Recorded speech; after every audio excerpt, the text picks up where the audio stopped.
ಯಾರು ಒಪ್ಕೊಂಬೇಡಿ.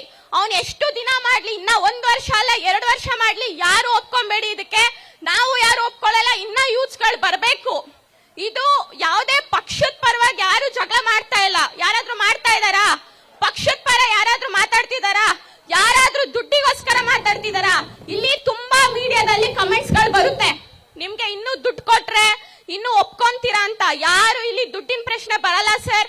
ನಮ್ಮ ಅಜ್ಜಿ ತಾತರ್ನ ನಾವು ಮಣ್ಣು ಮಾಡಿರೋ ಜಾಗದಲ್ಲಿ ನಾವು ವರ್ಷ ಹೋಗಿ ನಾವು ಪೂಜೆ ಮಾಡ್ಬೇಕು. ಬಿಟ್ಕೊಡ್ತೀರಾ ಯಾರಾದ್ರೂ?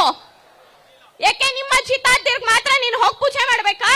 ನಮಗೆ ಯಾರಿಗೂ, ನಮ್ಮ ವಂಶದವ್ರಿಗೆ ನಮ್ಮ ಪಾರಂಪರೆ ನಾವು ಉಳಿಸ್ಕೊಬೇಕನ್ನೋದಿಲ್ವಾ?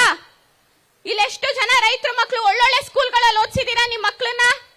ಹೇಳಿ, ಎಷ್ಟು ಜನ ಓದಿಸಿದೀರಾ? ಎಷ್ಟು ಜನದ ಮಕ್ಕಳು ಇಲ್ಲಿ ಡಾಕ್ಟರ್ ಇಂಜಿನಿಯರ್ಗಳಾಗಿದ್ದಾರೆ? ನೀನಂತವ್ನ್ ಮಾಡೋನು, ದಯವಿಟ್ಟು ಆ ಸ್ಕೂಲ್ನ ಸರಿ ಮಾಡು.